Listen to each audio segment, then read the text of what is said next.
ব্যভিচারিণী, এই রাত্রে তুই একা একা গিয়েছিস? গালমন্দ করবে, তিরস্কার করবে, কিন্তু একটা ছেলে যদি সারা রাত জেগে এখান থেকে কীর্তন শুনে বাড়ি যায়, সকালবেলা যদি শোনে খোকা কোথায় গিয়েছিল, যদি বলে আমি কীর্তন শুনতে গেছিলাম, মাথায় হাত বোলাবে, খোকারে কীর্তন শুনে এসেছিস? তাহলে এই নারী স্বাধীন হয় কি করে?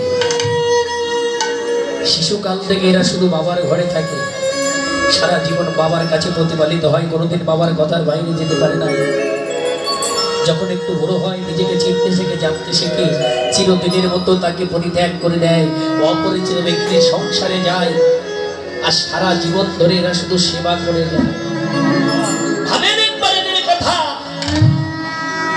সারাটা জীবন ধরে এরা শুধু সেবা করে যায়, কিচ্ছু পায় না বিনিময়ে, শুধু নাম মাত্র, কিচ্ছু পায়। আজকে দেখেন কতটুকু কষ্টের কথা, কত দুঃখের কথা, যে আজকে ভগবান বাঁশি বাজিয়েছে নাম ধরে, আজকে ভগবানের কাছে যাবে তবুও যেতে দেবে না। টানতে টানতে ঘরের ভিতরে একে দরজা দিয়ে রেখেছে, দুটি নয়ন জলে ভেসে যাচ্ছে আর ভগবানকে ডাকছে, ভগবান ভগবান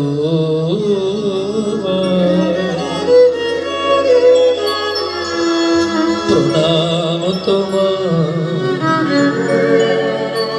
ভগবান।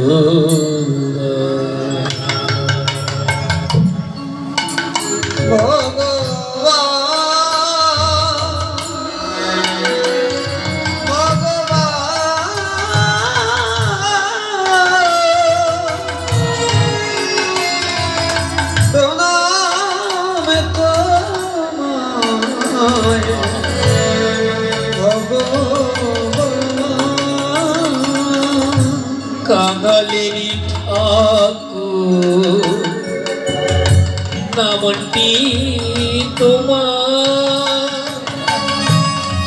যার কেহ না তুমি নাকি তার। ও কাঙালের ঠাকুর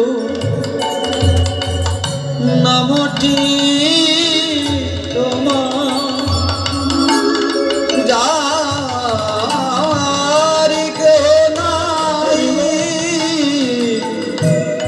তুমি নাকি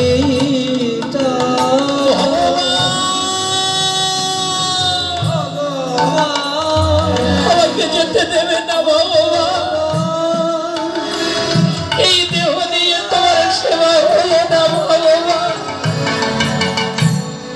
তাই আমার দেহটা রেখে তুমি আমার প্রাণটা দিয়ে যাও। ইচ্ছা মৃত্যু,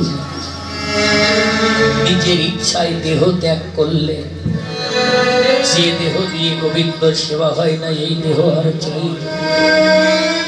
দেহ পড়ে রইল, মন চলে গেল, প্রাণ চলে গেল গোবিন্দের কাছে। ওর স্বামী ডাকছে, ওঠো, বসে আছো কেন, ওঠো। নিথর দেহটা বসে আছে, যখন যে দেহটাকে ধরেছে ওই নিথর দেহটা পড়ে গেছে। দেখো শূন্য খাঁচা পড়ে আছে,